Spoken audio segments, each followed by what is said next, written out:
이어서 2020년도 기출문제 세 번째 시간입니다. 다음 중 물리적인 종자 소독 방법이 아닌 것은 물리적인 방법이 아닌 거예요. 냉수 온탕치법, 종자를 소독할 때 냉수와 더운 물을 교대로 해가면서 종자를 불려가면서 이렇게 병균을 억제하는 거. 이거는 물리적인 방법입니다. 건열 처리, 건풍을 갖다가 아니면 열을 갖다가 이용하는 온탕치법, 전부 다 물리적인 방법이지만은 분위 처리는 뭐냐? 종자 씨앗을 거기 표면에 묻어 있는 병균을 없애기 위해서 농약에 가루 농약이 있습니다. 가루 농약을 버무려 가지고 일정 기간 놔두게 되면은 그게 방제가 됩니다. 이와 같은 것은 화학적인 분위 처리, 이거는 물리적인 방법이 아니고 우리 유기농업에서 써서는 안 됩니다. 합성 농약을 유기농업에서 써서는 절대 안 되겠죠. 그래서 유기농업 인증을 받으려면 물리적인 방법에 의해서 종자를 소독을 해야 됩니다. 47번. 품종 태화 원인의 세 가지 분류를 할 때 해당되지 않는 것은 어떤 품종을 계속해서 연년이 계속해서 재배를 하다 보면은 수량이 떨어진다든가 품질의 균일도가 떨어진다든가 그래서 점점점 더 나빠집니다. 그래서 이와 같은 원인은 유전적인 태화, 그 다음에 생리적인 태화, 그 다음에 병리적인 태화, 유전, 생리, 병리 그 세 가지가 3대 태화 원인입니다. 하지만은 영양적인 태화는 이건 해당이 안 됩니다. 유기축산에서 올바른 동물 관리 방법과 거리가 먼 것은 유기축산에서 잘못된 거, 그것을 갖다 고르라는 얘기입니다. 항생제에 의한 치료, 항생제, 항균제 이런 것은 유기농업, 유기축산에서는 사용해서는 절대 안 됩니다. 그래서 1번이 정답인데 유기축산에서는 항생물질, 호르몬제, 비단백태 질소 화합물, 성장 촉진제 이런 것을 절대 투여해서는 안 되는 것으로 엄격히 제한을 하고 있습니다. 이런 것을 투여를 했다. 그러면 유기농업, 유기축산에서 취소가 되겠죠. 과수 재배에서 심경, 깊이가리를 심경이라 깊을 심자. 심경을 하기에 가장 적당한 시기는 과수 이파리가 한참 생육 중에 만약에 심경, 깊이가리를 하게 되면은 과수의 뿌리가 전부 다 끊어지게 되겠죠. 그럼 정상적인 생육을 못 합니다. 따라서 낙엽이 지는 그 시기, 그 이후, 그때는 휴면기가 되기 때문에 상관이 없습니다. 깊이가리를 해야 되는데 주로 낙엽기 이후에 하는 것이 정상적입니다.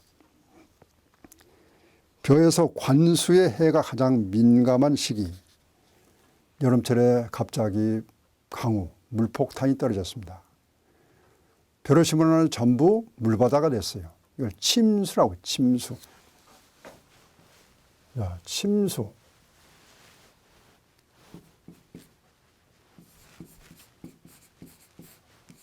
침수, 관수.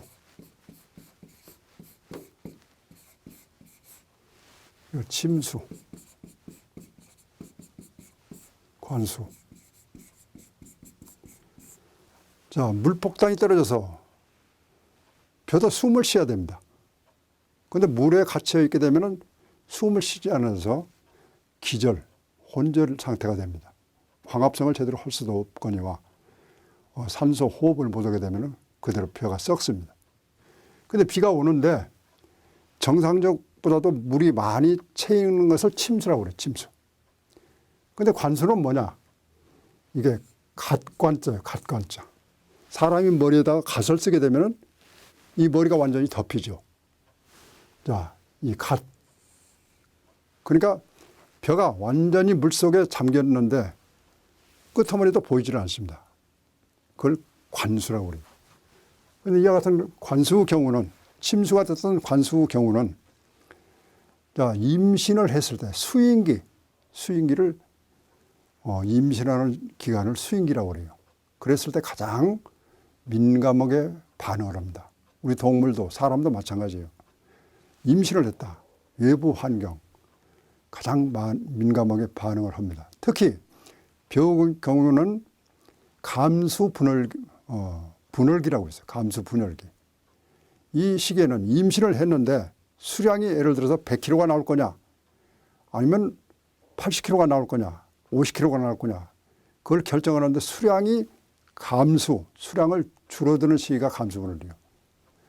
이삭 폐기 15일 전부터 감수분열기에 해당이 됩니다.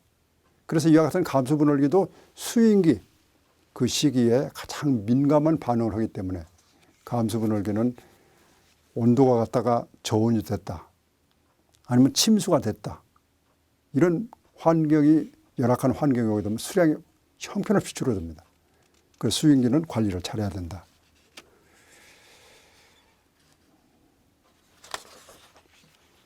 토양 미생물 중에서 황세균, 세균 중에 황세균, 철세균 여러 가지 세균들이 있습니다. 그 황세균은 강산성을 좋아합니다. pH 산도가 2 내지 4에서 활성화가 돼요. 활성화. 그 황세균의 최적정 pH는 pH 2 내지 4. 일반적인 다른 세균, 그다음에 병균, 여러 가지 미생물은 약산성 내지는 어떤 경우는 알칼리성을 좋아하는 그런 세균도 있습니다. 작물의 생육에 가장 적합하다고 생각되는 토양 구조는, 자, 판상 구조는 뭐냐? 토양이 판자판을 깔아놓은 것처럼 널쩍한 거. 그건 작물 뿌리가 제대로 침투가 안 되겠죠. 제대로 지하로 내려가지는 못합니다. 그 다음에 주상구조. 주상구조는 뭐냐? 세로축이, 토양의 입자가 밑으로 축이 가로축보다도 길어. 기둥처럼 이렇게 되어 있는 것을 주상구조라고 그러고, 괴상구조. 가로, 세로가 서로 비슷한, 그 가장 이상적인 것은 유기물이 많은 토양에서 주로 입상구조, 토양 입단화를 조성한다. 좋은 토양으로 호달 조직, 그 다음에 나달 조직이 여러 가지로 서로 어우러져 있는 거, 그걸 작물들이 좋아합니다. 그걸 입단 형성이라고 얘기를 합니다. 입상 구조가 작물 생육의 가장 이상적인 토양 구조라고 할 수 있습니다. 우량 종자의 증식 체제로 올바른 것은 종자 육종 단계에서 새로운 종자를 하나 만들어내게 되면은 이걸 어떻게 일반 농가까지 보급이 되느냐, 그걸 묻는 질문입니다. 농촌진흥청 작물시험장에서 새로운 품종을 하나 만들어냅니다. 그걸 기본식물이라고 그래요. 기본식물은 각 도에 농업기술원이 있어요.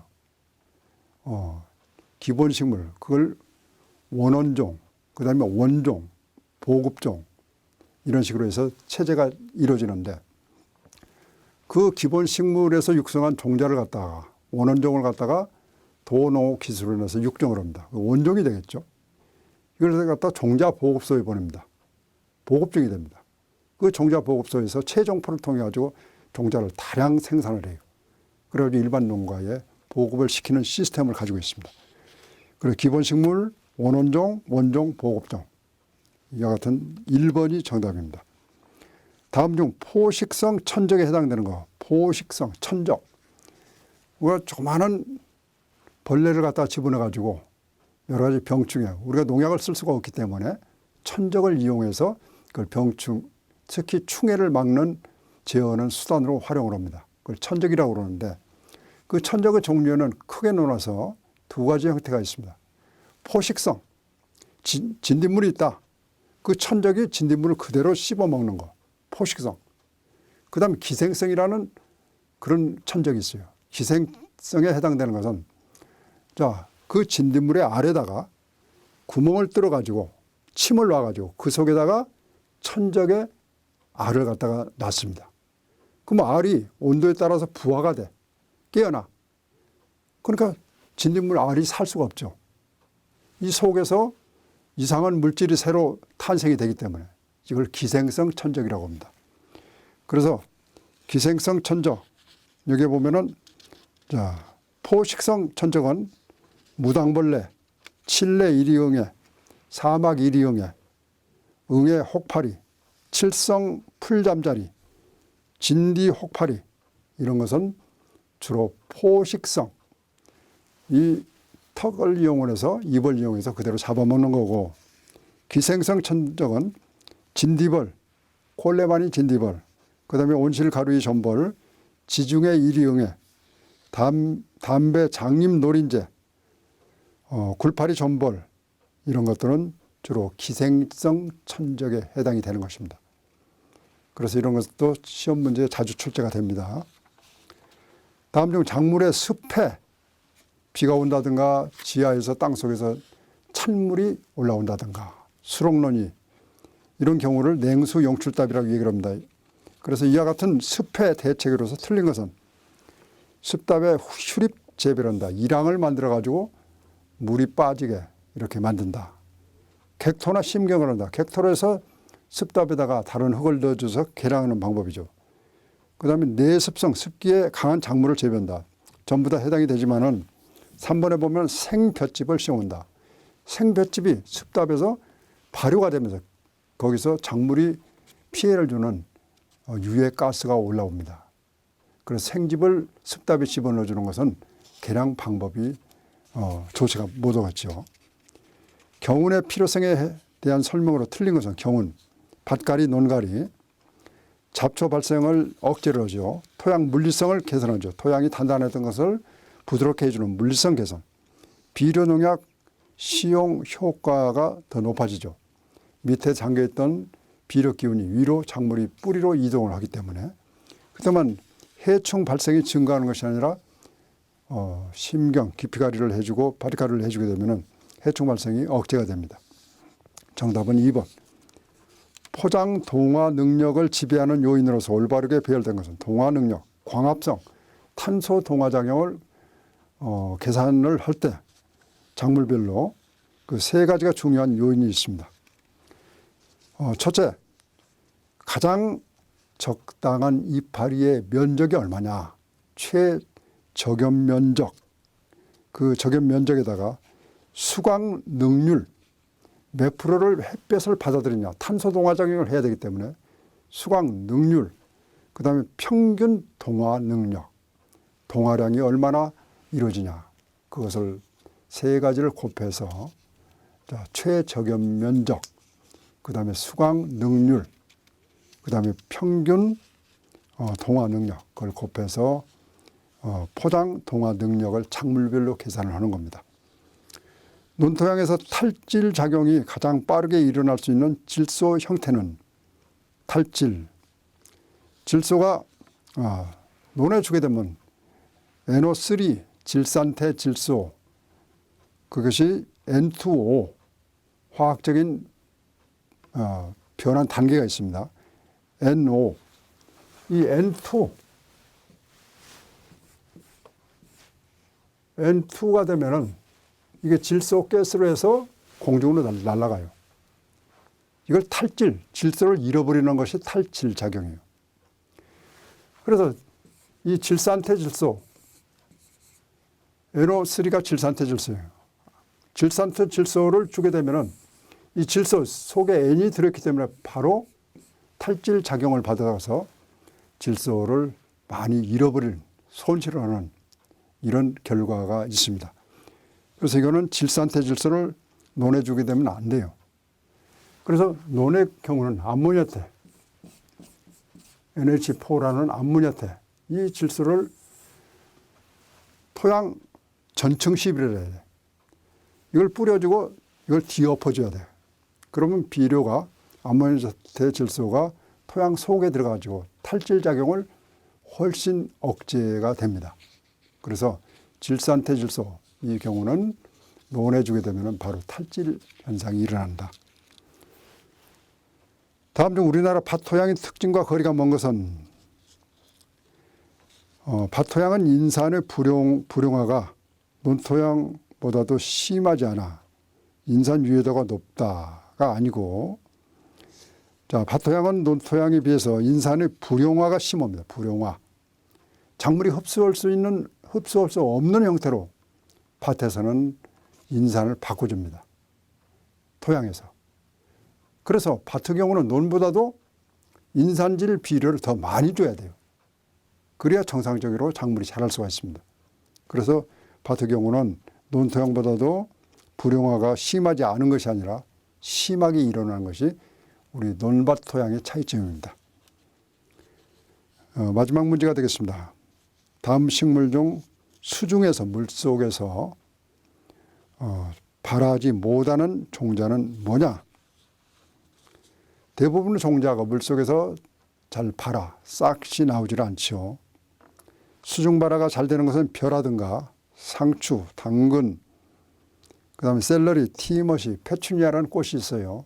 이런 것은 수중에서 발화가 비교적 잘 되지만은 기타 콩, 밀, 수수, 옥수수, 기리, 메밀, 무, 양배추, 고추, 가지, 호박, 파 이런 것은 수중에서 발화가 잘 안 됩니다. 그래서 여기 정답은 가지가 되겠죠. 상추, 당근, 샐러리 이런 것은 수중에서 발화가 잘 되지만은 여기에 가지, 그 다음에 호박, 파, 고추, 양배추, 무, 메밀, 귀리, 옥수수, 수수, 콩, 밀 이런 것들은 수중에서 발화가 잘 되질 않습니다. 여기에 60문제, 이 문제를 여러분과 같이 공부를 해봤습니다. 끊임없는 도전 속에 여러분의 합격의 영광이 있을 겁니다. 좋은 결과 있기를 다시 한번 기대하면서 2020년도 출제됐던 필기시험 문제 그거를 재구성을 해서 여러분과 함께 살펴봤습니다. 고맙습니다.